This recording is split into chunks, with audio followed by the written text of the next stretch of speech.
முதல்ல வேக வச்சுக்குவோம். பின்னால் வெந்ததுக்கப்புறம் இதை திருப்பி போட்டுக்கணும்.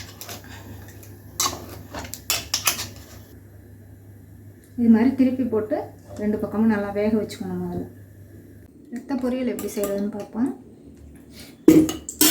50 மில்லி ஆயில் போட்டுக்குவோம். கொஞ்சம் சீரகம் போட்டுக்குவோம். சீரகம் நல்லா பொரியணும்.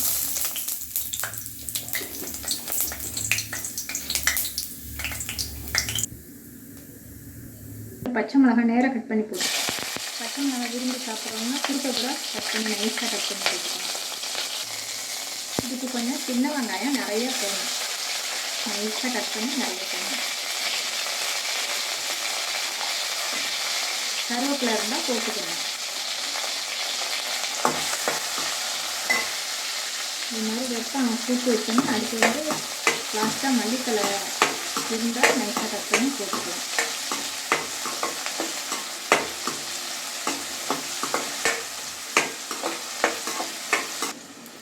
இப்போ ரத்தத்தை வந்து எப்படி பாருங்கள், அவிச்சு வேக வச்சுட்டு இதை வந்து நைஸாக கையால் நொறுக்கி எடுத்துக்கணும்.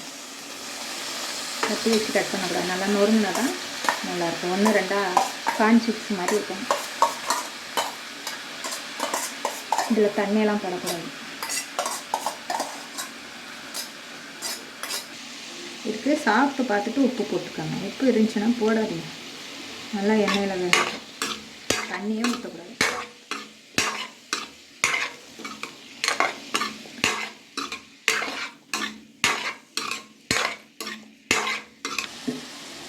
லைட்டாக கொஞ்சம் மஞ்சத்தூள் போட்டுக்கணும்.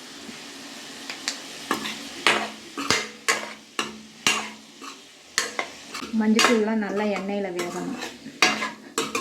இல்லைன்னா பச்சை ஸ்மெல் வரும். ரெடி ஆகிடுச்சு. இப்போ தேங்காய் பூ போட்டு இறக்கிடுவோம்.